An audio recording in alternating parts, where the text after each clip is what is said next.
ಎಲ್ರಿಗೂ ನಮಸ್ಕಾರ. ನಾವು ಕಷ್ಟಪಟ್ಟು ದುಡಿಯೋ ಹಣ ನಮ್ಮ ಕೈಯಲ್ಲಿ ಸುಮ್ಮನೆ ಕೂತ್ರೆ ಆಗಲ್ಲ ಅಲ್ವಾ? ಅದು ಕೂಡ ಬೆಳಿಬೇಕು. ಆದರೆ ಹೇಗೆ?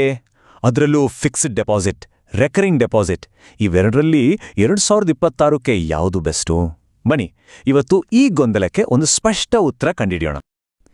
ನೋಡಿ, ಎಲ್ಲಾದರೂ ಬೆಲೆ ಏರ್ಸ್ಲೇ ಇದೆ, ಆದರೆ ನನ್ನ ಸಂಬಳ, ನನ್ನ ಉಳಿತಾಯ ಯಾಕೆ ಅಷ್ಟೇ ಇದೆ? ಈ ಪ್ರಶ್ನೆ ನಮ್ಮಲ್ಲಿ ಎಷ್ಟೊಂದು ಜನರನ್ನು ಕಾಡುತ್ತೆ, ಹೌದಲ್ವಾ? ಇದು ಬರೀ ಒಂದು ಪ್ರಶ್ನೆ ಅಲ್ಲ, ಇದು ನಮ್ಮೆಲ್ಲರ ಹಣಕಾಸಿನ ಬಗ್ಗೆ ಇರೋ ಒಂದು ದೊಡ್ಡ ಚಿಂತೆ. ನಿಜ ಹೇಳಬೇಕಂದ್ರೆ, ನಮ್ಮ ದುಡ್ಡು ಬ್ಯಾಂಕ್ನಲ್ಲಿ ಸುಮ್ಮನೆ ಇದ್ರೆ ಅದು ಬೆಳೀತಾ ಇಲ್ಲ ಅಂತಲ್ಲ, ನಿಜಕ್ಕೊಂದು ಅರ್ಥದಲ್ಲಿ ಅದು ಕಡಿಮೆ ಆಗ್ತಾ ಇದೆ. ಯಾಕಂದ್ರೆ ಹಣದುಬ್ಬರ ಅನ್ನೋದು ಒಂದು ಗೆದ್ಲು ಇದ್ದ ಹಾಗೆ. ನಮ್ಗೆ ಕಾಣಿಸದೇ ಇದ್ರೂ ನಿಧಾನವಾಗಿ ನಮ್ಮ ಉಳಿತಾಯದ ಮೌಲ್ಯವನ್ನ ತಿಂದು ಹಾಕುತ್ತೆ. ಹಾಗಾದ್ರೆ ಈ ಗೆದ್ದಲನ್ನ ಓಡಿಸೋದು ಹೇಗೆ? ಚಿಂತೆ ಬೇಡ, ಅದಕ್ಕೂ ದಾರಿ ಇದೆ. ನಮ್ಮ ಹಣವನ್ನ ಸುರಕ್ಷಿತವಾಗಿಟ್ಟು ಅದನ್ನ ಬೆಳೆಸೋಕೆ ಎರಡೂ ತುಂಬಾನೇ ಜನಪ್ರಿಯ ಮತ್ತೆ ವರ್ಷಗಳಿಂದ ಜನ ನಂಬಿಕೊಂಡು ಬಂದಿರೋ ದಾರಿಗಳಿವೆ. ಅವೇ ಫಿಕ್ಸ್ಡ್ ಡೆಪಾಸಿಟ್ ಮತ್ತು ರೆಕರಿಂಗ್ ಡೆಪಾಸಿಟ್. ಮೊದಲನೇದು ಫಿಕ್ಸ್ಡ್ ಡೆಪಾಸಿಟ್ ಅಂದ್ರೆ FD. ಇದರ ಹೆಸರು ಹೇಳೋವಾಗೆ ಒಂದು ದೊಡ್ಡ ಮೊತ್ತದ ಹಣವನ್ನ ಒಂದೇ ಸಲಕ್ಕೆ ಒಂದು ನಿಗದಿತ ಸಮಯಕ್ಕೆ ಮೊದಲೇ ಮಾತಾಡಿಕೊಂಡ ಬಡ್ಡಿ ದರದಲ್ಲಿ ಬ್ಯಾಂಕಲ್ಲಿ ಇಡೋದು. ಅಂದ್ರೆ ನಿಮಗೆ ಬೋನಸ್ ಬಂತಾ ಅಥವಾ ಯಾವುದೋ ಜಾಗ ಮಾರಿ ದುಡ್ಡು ಬಂತಾ, ಆಗೆಲ್ಲ ಈ FD ಒಂದು ಒಳ್ಳೆ ಆಯ್ಕೆ. ಸರಿ, ಈಗ ಎರಡನೇ ಆಯ್ಕೆಗೆ ಬರೋಣ, ರೆಕರಿಂಗ್ ಡೆಪಾಸಿಟ್. ನಾವು ಸಾಮಾನ್ಯವಾಗಿ RD ಅಂತೀವಿ. ಇಲ್ಲಿ ಪ್ರತಿ ತಿಂಗಳು ಒಂದು ಫಿಕ್ಸ್ಡ್ ಅಮೌಂಟ್ನ ಒಂದು ನಿಗದಿತ ಸಮಯದವರೆಗೆ ಕಟ್ತಾ ಹೋಗೋದು. ಸಂಬಳ ಬರೋರ್ಗೆ ಅಥವಾ ಪ್ರತಿದಿನ ದುಡಿಯೋರ್ಗೆ, ಹೀಗೆ ಪ್ರತಿ ತಿಂಗಳು ಸ್ವಲ್ಪ ಸ್ವಲ್ಪ ಉಳಿಸ್ಬೇಕು ಅನ್ನೋರ್ಗೆ ಇದು ಒಂದು ಒಳ್ಳೆ ಶಿಸ್ತನ್ನ ಕಲಿಸುತ್ತೆ. ಓಕೆ, ಈಗ FD ಬಗ್ಗೆನೂ ಗೊತ್ತಾಯ್ತು, RD ಬಗ್ಗೆನೂ ಗೊತ್ತಾಯ್ತು. ಆದರೆ ಇವೆರಡರಲ್ಲಿ ಯಾವುದು ಬೆಸ್ಟು? ಈ ಪ್ರಶ್ನೆಗೆ ಉತ್ತರ ಸಿಂಪಲ್ ಅಲ್ಲ, ಯಾಕಂದ್ರೆ ಬೇರೆ ಬೇರೆ ಪರಿಸ್ಥಿತಿಗೆ ಬೇರೆ ಬೇರೆ ಆಯ್ಕೆ ಸರಿ ಇರುತ್ತೆ. ಬನ್ನಿ, ಇವೆರಡನ್ನೂ ಮುಖಾಮುಖಿ ಇಟ್ಟು ಹೋಲಿಕೆ ಮಾಡಿ ನೋಡಿಬಿಡೋಣ. ನೋಡಿ, ಸಿಂಪಲ್ ಆಗಿ ಒಂದು ರೂಲ್ ಹೇಳ್ತೀನಿ, ಕೇಳಿ. ನಿಮ್ಮ ಹತ್ರ ಒಂದೇ ಸಲಕ್ಕೆ ಹಾಕೋಕೆ ಒಂದು ದೊಡ್ಡ ಮೊತ್ತ ಇದೆಯಾ? ಹಾಗಿದ್ರೆ ಕಣ್ಣು ಮುಚ್ಕೊಂಡು ಫಿಕ್ಸ್ಡ್ ಡೆಪಾಸಿಟ್ಗೆ ಹೋಗಿ. ಇಲ್ಲ, ನಾನು ಪ್ರತಿ ತಿಂಗಳು ಸ್ವಲ್ಪ ಸ್ವಲ್ಪ ಸೇವ್ ಮಾಡ್ತೀನಿ ಅನ್ನೋದಾದ್ರೆ ನಿಮಗೆ ರೆಕರಿಂಗ್ ಡೆಪಾಸಿಟ್ ಸರಿಯಾದ ದಾರಿ. ಇದು ಇವೆರಡರ ನಡುವೆ ಇರುವ ಮೂಲ ವ್ಯತ್ಯಾಸ. ಈ ಟೇಬಲ್ ನೋಡಿದ್ರೆ ನಿಮ್ಗೆ ಇನ್ನೂ ಕ್ಲಿಯರ್ ಆಗತ್ತೆ. ನೋಡಿ, FD ಅನ್ನೋದು one time lump sum investment, RD ಅನ್ನೋದು ಮಂತ್ಲಿ ಇನ್ಸ್ಟಾಲ್ಮೆಂಟ್. ಹಾಗಾಗಿಯೇ ಬೋನಸ್, ಲಾಭ ಬಂದವರಿಗೆ FD ಸೂಕ್ತ, ಸ್ಯಾಲ್ರಿ ಬರೋರಿಗೆ RD ಬೆಸ್ಟ್. ಇನ್ನೊಂದು ಮುಖ್ಯ ವಿಷಯ ಅಂದ್ರೆ ಶಿಸ್ತು. FD ಒಮ್ಮೆ ಮಾಡಿದ್ರೆ ಮುಗಿತು, ಆಮೇಲೆ ತಲೆ ಕೆಡಿಸ್ಕೊಳ್ಳೋದು ಬೇಡ. ಆದ್ರೆ RD ಪ್ರತಿ ತಿಂಗಳು ಹಣ ಉಳಿಸೋ ಒಂದು ಒಳ್ಳೆ ಅಭ್ಯಾಸವನ್ನ ನಮ್ಮಲ್ಲಿ ಬೆಳೆಸುತ್ತೆ.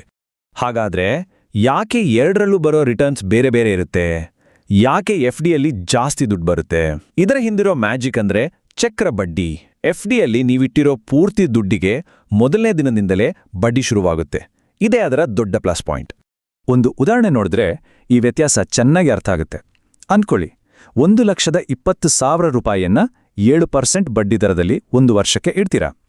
ಅದನ್ನ FD ಮಾಡಿದ್ರೆ ವರ್ಷದ ಕೊನೆಗೆ ಅದು ಸುಮಾರು 1,28,600 ರೂಪಾಯಿ ಆಗುತ್ತೆ.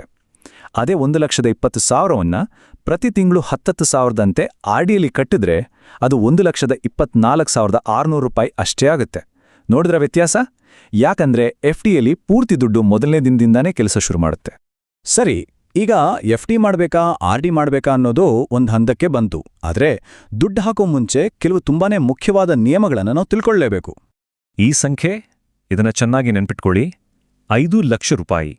ಇದು ನಿಮ್ಮ ಹಣದ ಸೇಫ್ಟಿಗೆ ಸಂಬಂಧಪಟ್ಟಿದ್ದು. ಹೌದು, ನಾವು ಬ್ಯಾಂಕ್ನಲ್ಲಿಡೋ ದುಡ್ಡಿಗೆ ವಿಮೆ ಇರುತ್ತೆ. DICGC ಅಂದ್ರೆ ಡಿಪಾಸಿಟ್ ಇನ್ಶೂರೆನ್ಸ್ ಮತ್ತು ಕ್ರೆಡಿಟ್ ಗ್ಯಾರಂಟಿ ಕಾರ್ಪೊರೇಷನ್. ಇದು RBIನ ಒಂದು ಸಂಸ್ಥೆ. ಇದು ಪ್ರತಿ ಬ್ಯಾಂಕ್ನಲ್ಲಿ ಪ್ರತಿಯೊಬ್ಬ ವ್ಯಕ್ತಿಗೆ ಅಸಲು ಮತ್ತೆ ಬಡ್ಡಿ ಎರಡೂ ಸೇರಿ 5 ಲಕ್ಷ ರೂಪಾಯಿವರೆಗೆ ಗ್ಯಾರಂಟಿ ಕೊಡುತ್ತೆ. ಒಂದು ವೇಳೆ ಬ್ಯಾಂಕ್ ಮುಳುಗೋದ್ರೂ ನಿಮ್ಮ 5 ಲಕ್ಷ ಸೇಫ್. ಅದಕ್ಕೆ ಇದಕ್ಕಿಂತ ಜಾಸ್ತಿ ಹಣ ಇದ್ರೆ ಅದನ್ನ ಬೇರೆ ಬೇರೆ ಬ್ಯಾಂಕ್ಗಳಲ್ಲಿ ಹಂಚಿಡೋದು ಒಳ್ಳೆ ಐಡಿಯಾ. ಈಗ ಬರೋಣ ಟ್ಯಾಕ್ಸ್ ವಿಷಯಕ್ಕೆ. ಈ ನಂಬರ್ ಕೂಡ ಇಂಪಾರ್ಟೆಂಟ್, 10%. ಇದು TDS ಅಂದ್ರೆ ಮೂಲದಲ್ಲೇ ತೆರಿಗೆ ಕಡಿತ. ಇದರ ರೂಲ್ಸ್ ತುಂಬಾನೇ ಸಿಂಪಲ್. ಒಂದು ವರ್ಷದಲ್ಲಿ ನಿಮ್ಗೆ ಬರೋ ಬಡ್ಡಿ ಆದಾಯ 50,000 ರೂಪಾಯಿ ದಾಟಿದ್ಲೆ ಬ್ಯಾಂಕುಗಳು 10% TDS ಕಟ್ ಮಾಡ್ತವೆ. ಆದ್ರೆ ಚಿಂತೆ ಬೇಡ, ನಿಮ್ಮ ಒಟ್ಟು ಆದಾಯಕ್ಕೆ ಟ್ಯಾಕ್ಸ್ ಕಟ್ಟಬೇಕಾಗಿಲ್ಲ ಅನ್ನೋದಾದ್ರೆ ಫಾರ್ಮ್ 15G ಅಥವಾ 15H ಅಂತ ಒಂದಿದೆ, ಅದನ್ನ ತುಂಬಿಕೊಟ್ರೆ TDS ಕಟ್ಟಾಗಲ್ಲ. ಇನ್ನೊಂದು ಕತೆ ನೆನ್ಪಿಡಿ, ಬ್ಯಾಂಕಿಗೆ ನಿಮ್ಮ ಪ್ಯಾನ್ ಕಾರ್ಡ್ ಕೊಟ್ಟಿಲ್ಲ ಅಂದ್ರೆ TDS ರೇಟ್ 20% ಆಗ್ಬಿಡುತ್ತೆ. ಹುಷಾರ್. ಸರಿ, ಈಗ ಒಂದು ಪ್ರೋ ಟಿಪ್. 2026ಕ್ಕೆ ಒಂದು ಸ್ಮಾರ್ಟ್ ಸ್ಟ್ರಾಟಜಿ. ಇದನ್ನ FD ಲ್ಯಾಡರಿಂಗ್ ಅಂತಾರೆ. ಏನಿದು ಅಂದ್ರೆ, ಮೊದಲನೇ ಹಂತ, ನಿಮ್ಮ ಹತ್ರ ಇರೋ ದೊಡ್ಡ ಮೊತ್ತವನ್ನ ಸಣ್ಣ ಸಣ್ಣ ಭಾಗಗಳಾಗಿ ಮಾಡಿ. ಎರಡನೇ ಹಂತ, ಪ್ರತಿ ಭಾಗವನ್ನ ಬೇರೆ ಬೇರೆ ಮೆಚುರಿಟಿ ಇರೋ FDಯಲ್ಲಿ ಇಡಿ. ಅಂದ್ರೆ ಒಂದು ವರ್ಷಕ್ಕೆ, ಇನ್ನೊಂದು 2 ವರ್ಷಕ್ಕೆ, ಮತ್ತೊಂದು 3 ವರ್ಷಕ್ಕೆ. ಹೀಗೆ. ಮೂರನೇ ಹಂತ, ಆ 1 ವರ್ಷದ FD ಮೆಚ್ಯೂರ್ ಆದಾಗ ಅದನ್ನ ಮತ್ತೆ ರೀಇನ್ವೆಸ್ಟ್ ಮಾಡಿ. ಇದರಿಂದ ಏನಾಗುತ್ತೆ ಅಂದ್ರೆ, ನಿಮಗೆ ಯಾವಾಗ ಬೇಕಿದ್ರೂ ಹಣ ಸಿಗುತ್ತೆ, ಮತ್ತೆ ಮುಂದೆ ಬಡ್ಡಿ ದರ ಜಾಸ್ತಿ ಆದ್ರೆ ಅದರ ಲಾಭವನ್ನು ಪಡ್ಕೋಬಹುದು. ಇಷ್ಟೆಲ್ಲ ಮಾಹಿತಿ ತಿಳ್ಕೊಂಡ್ವಿ. ಈಗ ಫೈನಲ್ ಡಿಸಿಷನ್ಗೆ ಬರೋ ಸಮಯ. ನಿಮ್ಮ ಆಯ್ಕೆ ಯಾವುದು? ಬನ್ನಿ ಒಂದು ಸಿಂಪಲ್ ಗೈಡ್ ಮೂಲಕ ಇದನ್ನ ಫೈನಲ್ ಮಾಡೋಣ. ಮೊದಲನೇ ಪ್ರಶ್ನೆ, ನೀವೇ ನಿಮ್ಗೆ ಕೇಳ್ಕೊಳ್ಬೇಕಾಗಿದ್ದು, ಒಂದೇ ಸಲಕ್ಕೆ ಹೂಡಿಕೆ ಮಾಡೋಕೆ ದೊಡ್ಡ ಮೊತ್ತದ ಹಣ ಕೈಯಲ್ಲಿದೆಯಾ? ನಿಮ್ಮ ಉತ್ತರ ಹೌದು ಅಂತಾದ್ರೆ ಯೋಚನೆ ಮಾಡಬೇಡಿ, ಫಿಕ್ಸ್ಡ್ ಡೆಪಾಸಿಟ್ ನಿಮಗಾಗಿಯೇ ಇರೋದು. ಈಗ ಎರಡನೇ ಪ್ರಶ್ನೆ, ಇಲ್ಲ, ನನ್ನ ಹತ್ರ ದೊಡ್ಡ ಮೊತ್ತ ಇಲ್ಲ, ಆದ್ರೆ ಪ್ರತಿ ತಿಂಗಳು ಒಂದು ನಿಗದಿತ ಹಣವನ್ನ ಉಳಿತಾಯ ಮಾಡಬೇಕು ಅಂತ ಯೋಚನೆ ಮಾಡ್ತಿದ್ದೀರಾ? ಹಾಗಿದ್ರೆ ರೆಕರಿಂಗ್ ಡೆಪಾಸಿಟ್ ನಿಮಗಿರೋ ಅತ್ಯುತ್ತಮ ದಾರಿ. ಅದು ಉಳಿತಾಯದ ಶಿಸ್ತನ್ನು ತಂದುಕೊಡುತ್ತೆ. ಹೋಗೋ ಮುನ್ನ ಕೆಲವು ಕೊನೆ ನೆನಪುಗಳು. ತುರ್ತು ಪರಿಸ್ಥಿತಿಗಾಗಿ ಒಂದು ಎಮರ್ಜೆನ್ಸಿ ಫಂಡ್ ಬೇಕು ಅಂದ್ರೆ ಅದನ್ನ FD ಮಾಡಿ. ಮಕ್ಕಳ ವಿದ್ಯಾಭ್ಯಾಸ, ಮದುವೆ ಅಂತ ನಿರ್ದಿಷ್ಟ ಗುರುಗಳಿಗಾಗಿ RD ಶುರು ಮಾಡಿ.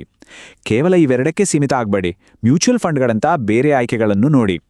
ಬ್ಯಾಂಕ್ನಲ್ಲಿ FD/RD ಮಾಡುವಾಗ ಯಾವಾಗಲೂ ಕ್ವಾರ್ಟರ್ಲಿ ಕಾಂಪೌಂಡಿಂಗ್ ಆಯ್ಕೆ ಇದೆಯಾ ಅಂತ ಕೇಳಿ ಮಾಡಿ.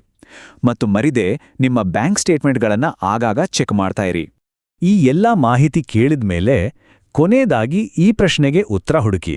ನಿಮ್ಮ ದುಡ್ಡು ನಿಮ್ಗಾಗಿ ಕೆಲಸ ಮಾಡ್ತಾ ಇದೆಯಾ? ಯಾಕಂದ್ರೆ ನಿಜವಾದ ಉಳಿತಾಯ ಅಂದ್ರೆ ಹಣವನ್ನ ಬೀರುನಲ್ಲಿ ಇಡೋದಲ್ಲ, ಅದನ್ನ ನಮ್ಗಾಗಿ ದುಡಿಯೋ ಹಾಗೆ ಮಾಡೋದು. ಯೋಚನೆ ಮಾಡಿ.